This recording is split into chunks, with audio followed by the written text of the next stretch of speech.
Hi everyone, Jen Piceno here, and today I have one of my authors with me. This is Katy Jo, and she wrote chapter 11. I wanted to bring her into this space, into this community, so that you can interact with her and hear her story and why she was a part of this project and what medicine she has to share with you. So, Katy Jo, I just want to turn it over to you. I'm passing you the talking stick. And from my heart to yours, thank you so much for being a part of this project and sharing your medicine. And just feel free just to take the mic and tell us whatever you feel comfortable in sharing. Sure, sure. Yeah, thank you also. It was a pleasure working on this project with you and with everybody else and with my guides. When we started off, I had of course, had an intellectual idea of what I thought I was going to write about. And then as we started to sit into the space of sharing our stories, the most potent thing seemed to come through. So, you go with it. Right. After so many years of practicing this work, you stop resisting and you just go with the thing.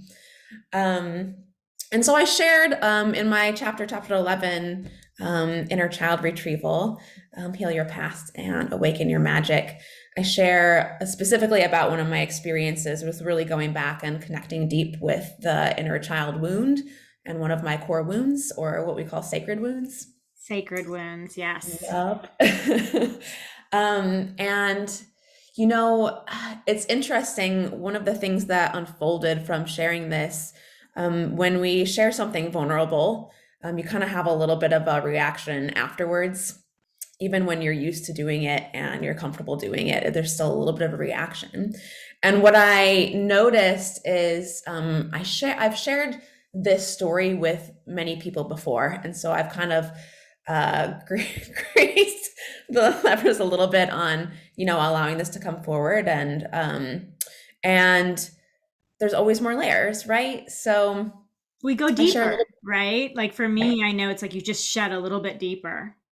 Mhm. Yep. And so I shared a little bit with my past wounding with sexual trauma. And what's really interesting is right before the book was released, that's where the, medicine for me started to come in, where I really don't have a problem sharing the story with large amounts of people and with strangers, but having maybe people that are close friends and family read Yes. this was the edge. Isn't that for all of us too? And you would think it would be the opposite, right? But Right. but it's Hmm. not. And I've heard this from many of the authors, not only in this book, but in the other books I've been a part of. So how did you work through that for yourself? What worked for you and helping you process? Mm-hmm. I was looking at some of the dynamics that cause sexual traumas within families to occur. And so that was kind of my entry piece with, okay, so this is a thing. And why is it exactly that this happens? And oftentimes there's a way it can weave. And by this, I mean being molested when I was little. So Mhm. there's a way that this can weave its way through families. And oftentimes, it happens to multiple people. Generation after generation. Yes. Right, right. And I've also where I got curious is I've also worked with a lot of individuals on this when their particular story involves someone else who is maybe younger or their age. So there's like a confusion in the system because that there was sort of a violation, but also it wasn't that person's fault either. So Mhm. then we don't really know what to do with the thing. And so that just made me curious about what it is that actually makes its way through systems. And as I was diving deeper and, with some support and some help, I got to the root of it, which is it's secrets. Yes. And every family has them. Mhm. Right. Yep. And so some of them look more, taboo than others. Some of them look like they're, more traumatic than others. But ultimately, that was the piece. And that was kind of the learning for me was, again, there was a way that having this information to strangers wasn't a problem, but having it out to people that are really intimate to me in my life, even people who already know this about me. you know? Right. But it comes across so differently when we share that vulnerability in written word. I think Mhm. as writers, I think we go deeper because we're trying to portray the story. And And as we go into the story, different pieces start to reveal because we're healing. We're healing by writing it, and therefore things that we've suppressed come up that we might not have spoken previously. Yep, so true. Yeah. Yeah. And yeah, there is like kind of another layer of vulnerability, but and another layer of truth telling too, on both ends of the spectrum. Yes, yes. So, And it's so important for us to get to that place and be able to move through it. And when I read yours, you emotionally moved me. And I told you that after I read the first rough draft. And I thank you for that because that to me is a medicine person. mhm, Those of us that are sharing through our personal stories, through our personal transformations, and then holding that medicine up to other people and saying, here, let me make this easier for you. Like, I've been exactly where you are. Let me help you. And I just want to thank you for mhm, that because it is vulnerable sharing our words out there. And as Laura DeFranco would say, sharing our brave words. mhm. And that's no joke. It takes courage to do this and put it in a book. Right. And so what would you like our readers to know and experience by reading your chapter? Mm, mhm. Um, Actually, this path doesn't have to be really hard. Mm. And most of us kind of, when we approach something that's going to be a big breakthrough, we kind of hit those spots where it feels a little fearful, right? And we start thinking about all of the things that it might be. And that's usually where we stop. And it's usually not all of the things that we're afraid that it might be. I agree with that wholeheartedly. And even in the process of like sharing this information and kind of seeing the new layer for me, it was like, there was a piece of like kind of wanting to hide a little bit from, people really close to me and especially from my family. Um, and then actually, it's like, actually, this can be a celebration. It is a celebration. It's a rites of passage in our world, right? But we still move through those little pieces of fear or shame or judgment, Mhm, right? mhm, But then once mhm. we move through that, so do you feel the dips and then the transformation of the rise? Yeah, We're yeah. getting through it. And that's the piece I want to focus on. So you went through this next layer, you peeled it away, right? The transformation, like a snake peeling its skin. What came out of that for you after you moved through that? Mhm. Yeah. Every time you do this work, you get more direct, and it's easier to be clear and more direct. Again, on the whole spectrum, both in with myself and parts of myself, and sharing what I've learned from those parts of myself, and being more direct about what it is that I actually want too, Mm, is one of the blessings from this journey and doing this work. I love it. So what is it that you want?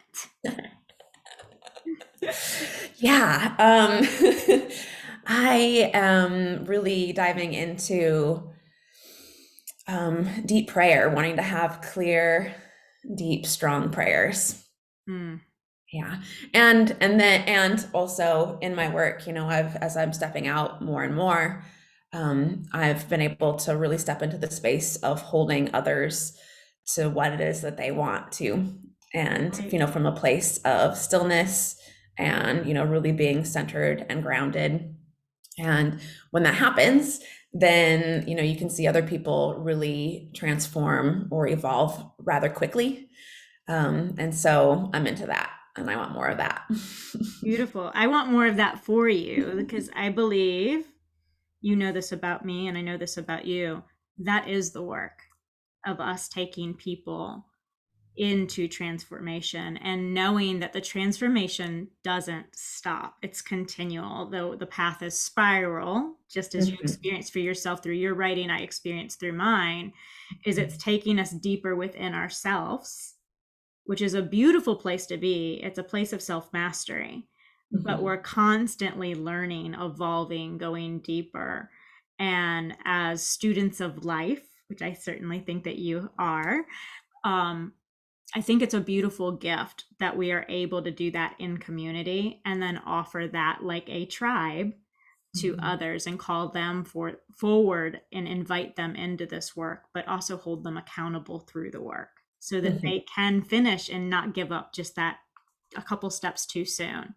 And I Yeah. see so many people giving up just a couple steps too soon because it hits a little bit hard, a little bit of resistance. And if they would just take that one little step forward, they'd get right through the threshold.